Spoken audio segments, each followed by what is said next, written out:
Chapter 2. God and the Cosmos.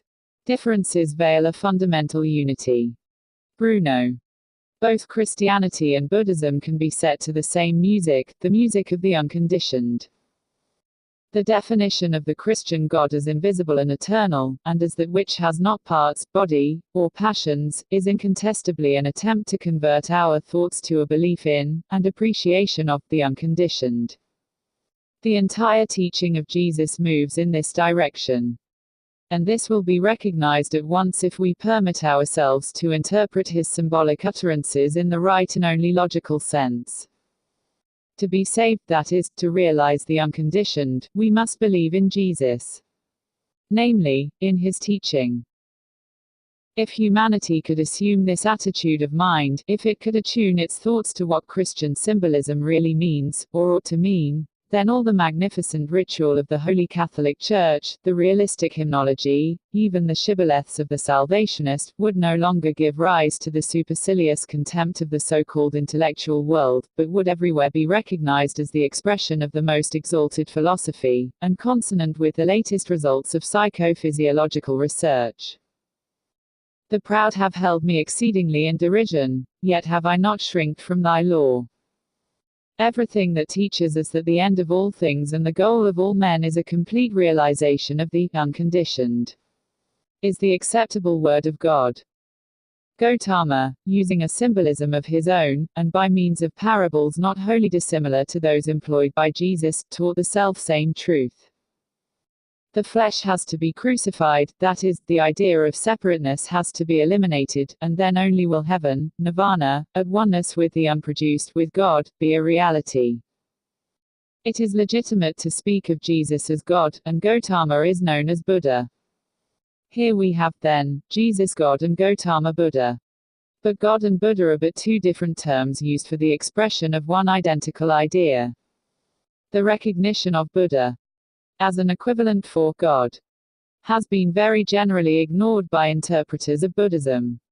Hence the confusion of thought which has existed in this connection. This in some measure may also be due to the fact that Gautama, in preaching to the Brahmins, made use of the word Brahma to denote God. Jesus and Gautama were gnomic, or divinely wise, that is, they knew of the unconditioned. They both ardently desired to communicate this knowledge to the world, and the way of escape from absolute bondage to the conditioned to a realization of the unconditioned. If, knowing the way, man still elects to continue in bondage to the conditioned state, in a hell of misery through a series of incarnations, he can do so by disregarding the injunction, set not your affections on things on earth. Gautama pointed out the straight path that leads to a union with Brahma, God. But there was also a circuitous path indicated by him, by which we can make golden stairways of our weaknesses. To the different symbolism employed by Gautama, and the meaning attached to this symbolism by his exponents, may also be attributed the failure of many acquainted only with the outlines of Buddhism to assimilate the term Buddha with that of God in its universalist sense. When we come to a careful and impartial study of the Gospel of Buddha, it is astonishing what a close connection is to be found therein between the God idea of the Christian community and the Buddha idea of the Asiatic world. Gautama does not, as many suppose, exclude the notion of God as that of all-pervading love. The whole wide world, he says, above, below, around, and everywhere, will continue to be filled with love, far-reaching, grown great and beyond measure. Buddha is the all-loving teacher, assuming the shape of the beings whom he teaches. This is the second person of the Buddhist triad, the apparitional body of Gautama. The splendid symbolism of the holy, blessed, and glorious Trinity, three persons and one God, common to both Christianity and Buddhism, falls like the cloudy hangings of a gorgeous sunset between us and the unconditioned. Many of the spectators are held spellbound and enslaved by the beauty of the phenomena alone. A few see its meaning, and realize the noumenon. The symbol is, as it were, a yearning of the visible to suggest the invisible, the conditioned speaking to us of the unconditioned. The small minority, the blessed ones, the arhats of Buddhism, the saints of Christendom, they are those who know the Lord, who see God. Yet there remains for every being a sure hope of the deathless life. After many a weary round of births and deaths along sojourns in purgatory, after many a climb up the dark ladder of life, every being at last will reach the desired goal, and see the fulfillment of prophecy when God will be all and in all. A great Orientalist has pronounced Buddhism to be the most godless of all heathen religions. If this assertion means that the God of the heathens is anthropomorphic and that of the Buddhists is not so, then the statement of this distinguished scholar, though a little staggering at first sight, may be regarded as containing an element of truth but not the whole truth. The question whether the true Buddhism of Gautama recognized a God in any sense of the expression still exercises the minds of controversialists. At the very outset of our inquiry into the Buddhistic conception of a God or no God, we are confronted by directly conflicting conclusions arrived at by two eminent authorities. Professor Rhys Davids regards the true Buddhism of Gautama to be nothing but blank atheism, whereas Mr. Arthur Lillie unflinchingly pronounces it to be theism per simple. In my judgment, all the controversy that rages around the Hinayana and the Mahayana, which represent respectively the southern and northern schools of thought, only confuses the issue. And the opinions of sectarian Buddhists, or even the edicts of Asoka, cannot, I think, be accepted in themselves as directly supporting any hard and fast theory regarding the theistic or atheistic tendencies in the teaching of Gautama.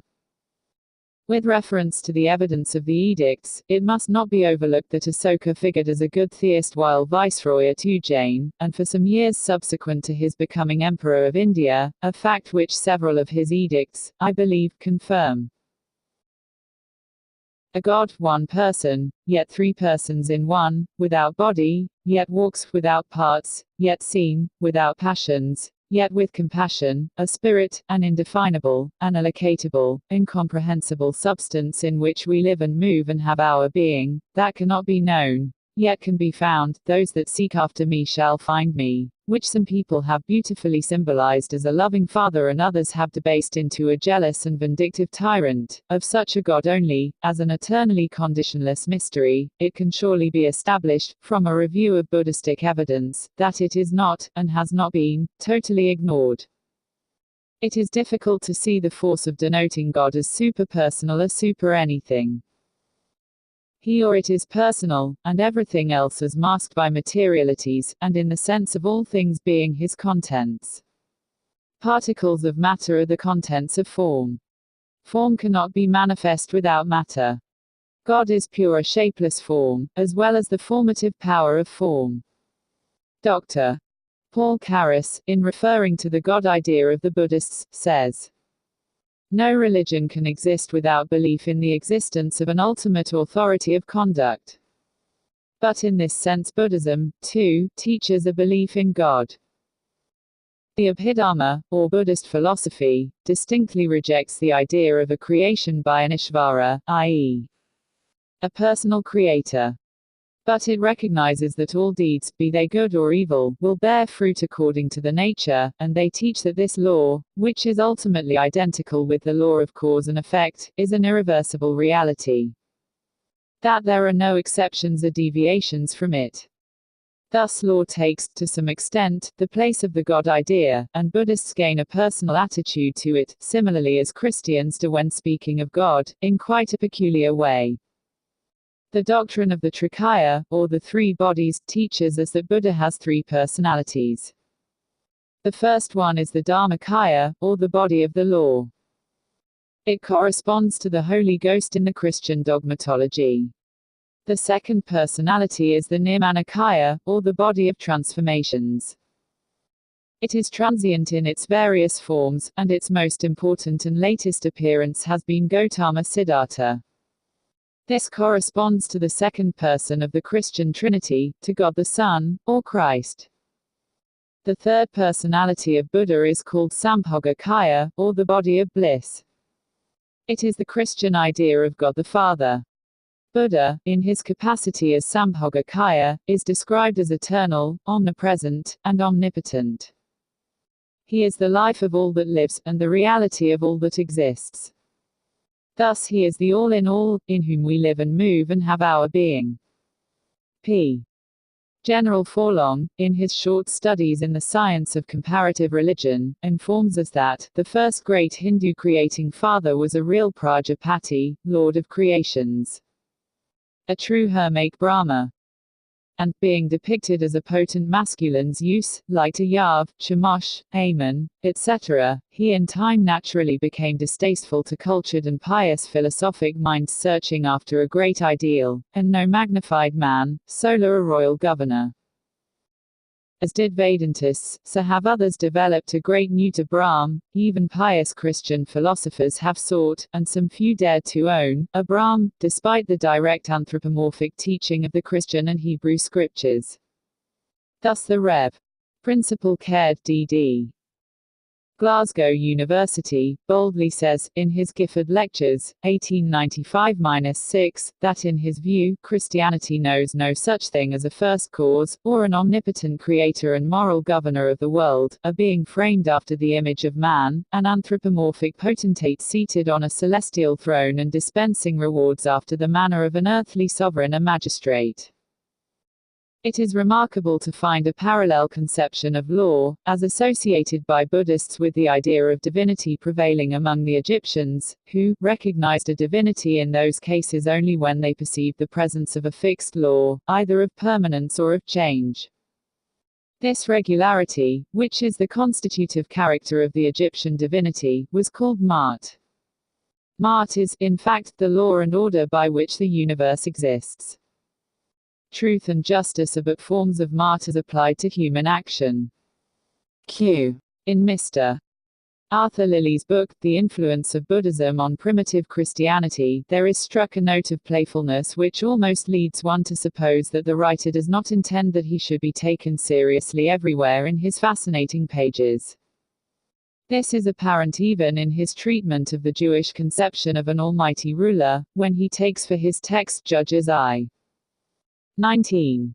The Lord was with Judah, and he drove out the inhabitants of the mountains, but could not drive out the inhabitants of the valley because they had chariots of iron. In a similar spirit in this connection he would probably handle rather roughly the notion of omniscience. Mr. Lilly, further on in his book, quotes a conversation that is said to have taken place between Gautama and some Brahmins on the subject of ultimate union with the eternal Brahma. Gautama points out that all the talk about union is foolish talk, because they know nothing about him.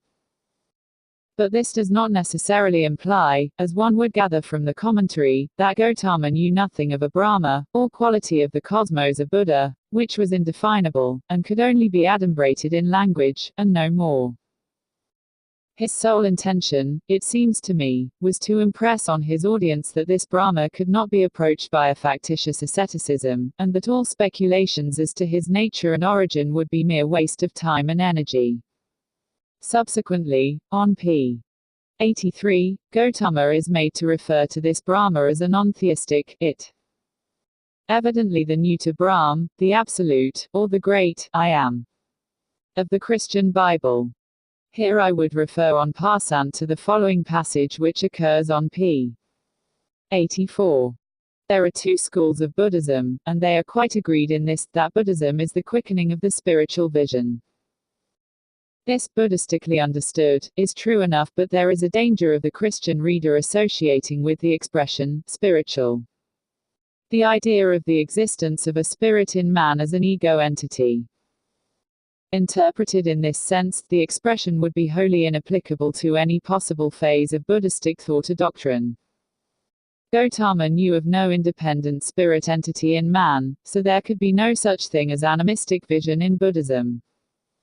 In the New Testament it is evident from the context that Jesus, when negatively describing a spirit as that which hath not flesh and bones, was not alluding to spirit in the sense given to it by modern psychologists as ideas, or as applied to the Sankharas by the translator of Professor Oldenburg's book on Buddhism, but had in view those presentations of matter of human shape, without flesh and bone development, the appearance of which from time to time has been confirmed by not a few rational and reliable people.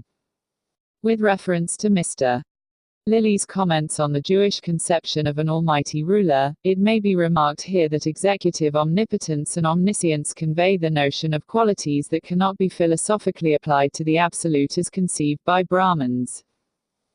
This is very clearly enunciated in the philosophy of the Upanishads. Mr. A. E. Goff, in his book on this subject, writes, "The self-Brahma, or reality, is said to be omniscient, but the reader must not be misled. This only means that it is self-conscious. The omniscience of the reality is its irradiation of all things. It, reality, knows but knows nothing, it sees but sees nothing, it loves but loves nothing. Because it is knowledge, sight, love, etc. It transcends the relation of subject and object. In the New Testament we meet with the expression, God is love. That is, a quality with no objective application. It is the unseen and eternal in contradistinction to the seen and temporal. Brahma is beatitude. But we must be cautious. Brahma is not beatitude in the ordinary sense of the term. It is a bliss beyond the distinction of subject and object. The Indian philosophers everywhere affirm that Brahma is knowledge, not that Brahma has knowledge. This is very like Schelling's idea as portrayed in his account of the ultimate goal of the finite ego. The ultimate goal of the finite ego is enlargement of its sphere till the attainment of identity with the infinite ego. But the infinite ego knows no object, and possesses, therefore, no consciousness, a unity of consciousness, such as we mean by personality. Consequently, the ultimate goal of all endeavor may also be represented as enlargement of the personality to infinity, that is to say, as its annihilation. The ultimate goal of the finite ego, and not only of it, but also of the non-ego, the final goal, therefore, of the world, is its annihilation as a world. Mr. Goff, in the book already referred to, remarks that Buddhism is the philosophy of the Upanishads with Brahma left out. That in Buddhism Brahma, or the inner light, is replaced by zero, or a vacuum. That there is no light of lights beyond the darkness of the world fiction. That the highest end and final hope of man is a return into this vacuum, or aboriginal nothingness of things. This is nirvana, the extinction of the soul. The path to it is the path of inertion, apathy, and vacuity. Buddhism expounded in this fashion is likely to produce a very erroneous conception of what it really proves to be. In the first place, such expressions as vacuum, emptiness, voidness, must not be interpreted solely in a negative sense. There is a positive sense also to be taken into account. The positive aspect of such expressions has been very clearly set forth by the great Chinese philosopher, Lao Tzu, in the following manner. The 30 spokes unite in the one nave, but it is on the empty space, for the axle, that the use of the wheel depends. Clay is fashioned into vessels, but it is on their empty hollowness that the use depends. The door and windows are cut out from the walls to form an apartment, but it is on the empty space within that its use depends. Therefore, what has a positive existence serves for positive adaptation, and what has not that for actual usefulness. Secondly, although Gautama preached a kind of quietism, it was not the quietism of inertion and apathy.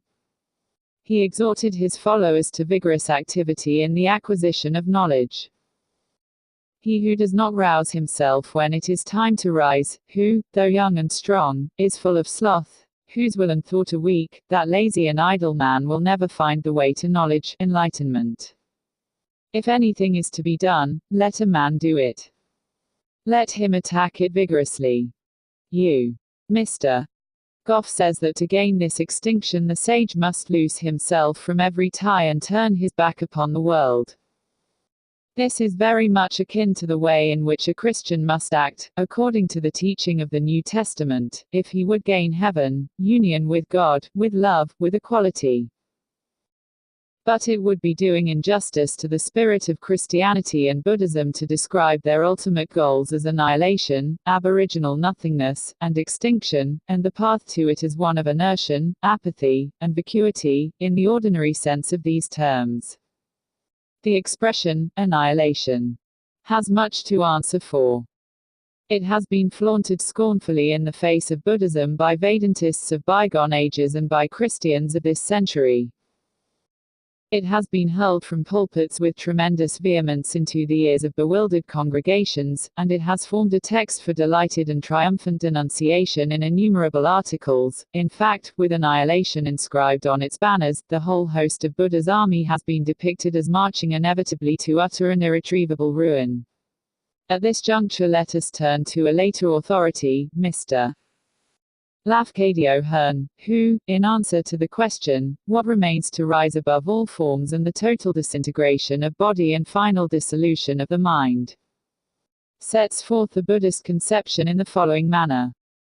Unconsciously dwelling behind the false consciousness of imperfect man, beyond sensation, perception, thought, wrapped in the envelope of what we call soul, which, in truth, is only a thickly woven veil of illusion, is the eternal and divine, the absolute reality. Not a soul, not a personality, but the all-self without selfishness, the Muga no Tiger, the Buddha enwombed in karma. Within every phantom self dwells this divine. Yet the innumerable are but one. Within every creature incarnate sleeps the infinite intelligence, unevolved, hidden, unfelt, unknown, yet destined from all the eternities to waken at last, to rend away the ghostly web of sensuous mind, to break forever its chrysalis of flesh, and pass to the supreme conquest of space and time. V. There is no doubt, as General Forlong informs us in his short studies in the science of comparative religions, that Buddha's followers finally revered him as a god, mixing up the first high and pure teaching of his faith with all the varied old and new doctrines, rites, and follies peculiar to each race and land which developed it. Every religion has to submit to this ordeal. It cannot be too often reiterated that a personal moral ruler of the universe, a gigantic shadow thrown upon the void of space by the imagination, or a sublimated edition of man located in the sky, is entirely foreign to true Buddhism. And, although Gautama deprecated as futile all speculations into the ultimate origin of things, he, in his Buddha capacity, was aware of the theory of an uncaused cause, whether called akasa, or dzyu, or anything else, from which everything has issued in obedience to a law of motion inherent in it. This uncaused cause has its counterpart in the incomprehensible uncreate of the Athanasian Creed. It is the God without and the kingdom of heaven within. A Buddha and it are one. In the White Lotus of Dharma, Gautama is made to declare that, though in the form of a Buddha, he is in reality the self-existent X. On the other hand, from a purely phenomenal point of view, a Buddha is simply a very wise man, and means the awakened. Buddha, as a Buddha, knew all about the ultimate origin of the cosmos.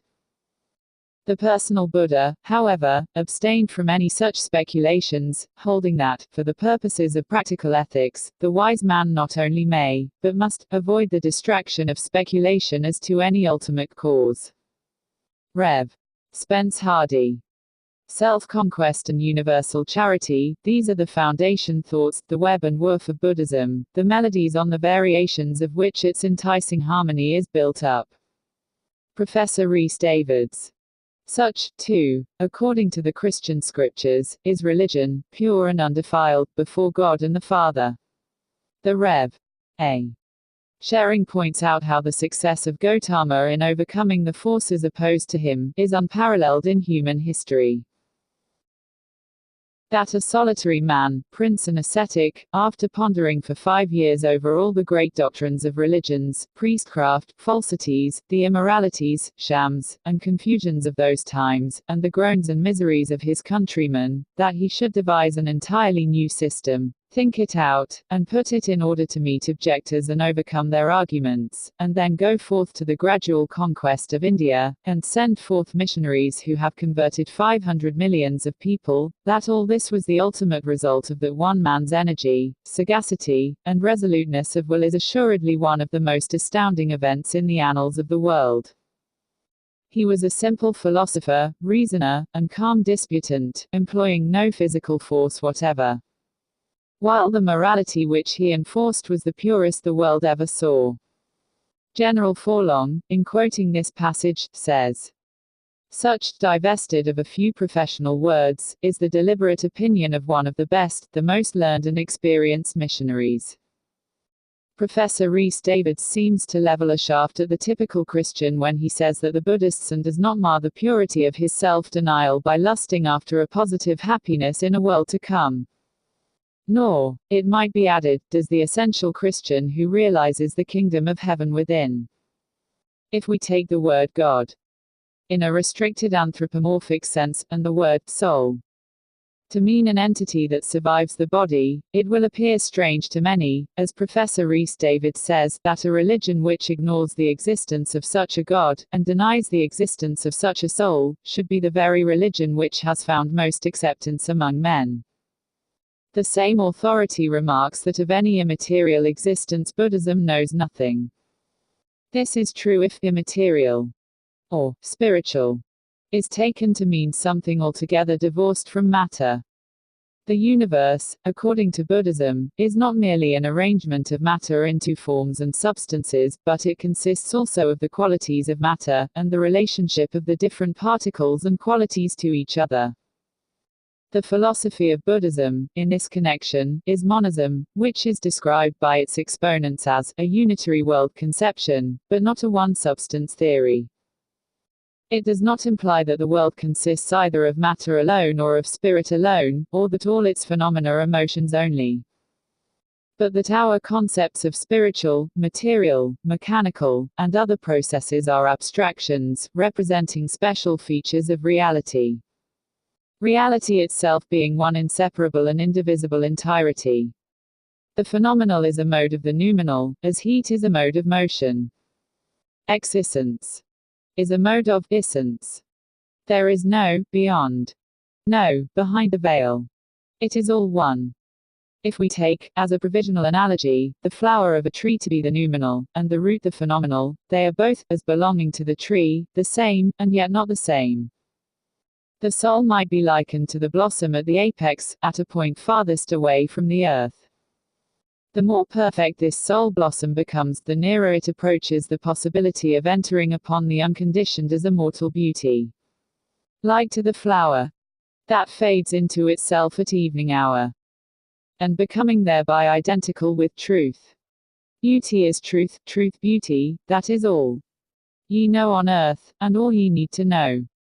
Many people assign to music a power, exceeding that of all other arts, of sublimating the emotions of the human heart. Altering somewhat the form of the definition of poetry as given by Theodore Watts, in his article on the subject in the Encyclopaedia Britannica, one might say that absolute music is the non-concrete and artistic expression of the human mind in emotional and rhythmical sounds. The state of the mind under the influence of music has been compared to a sea of emotion, uncurdled by thoughts. This mental condition may also be superinduced, I think, by means of sculpture, painting, and poetry. In fact, I would maintain that the success of an artist, whether he be musician, poet, or painter, must always be measurable by his power of suggesting the unconditioned, or of bringing the human mind as near as possible to a thoughtless state of emotion, and, finally, to that of non-emotion. In the Gospel according to Buddha it is written, "There lurks in transient form immortal bliss." The true artist can cause this immortal bliss to be felt, in all its nirvanic beauty, by those naturally susceptible to such influences, as well as by those who, by a course of training, have rendered themselves capable of receiving them. There is no line of demarcation between the noumenal and phenomenal. The one fades into the other, as all forms and outlines would disappear into the surrounding atoms of cosmic dust under a sufficiently powerful magnifying glass. Appearance, the world of phenomena, is the real, as confusedly and partially understood. The real is the apparent completely understood, and seen in the light of the whole. Appearance is the appearance of reality. If we know only phenomena, we must thereby know something of that of which they are phenomena.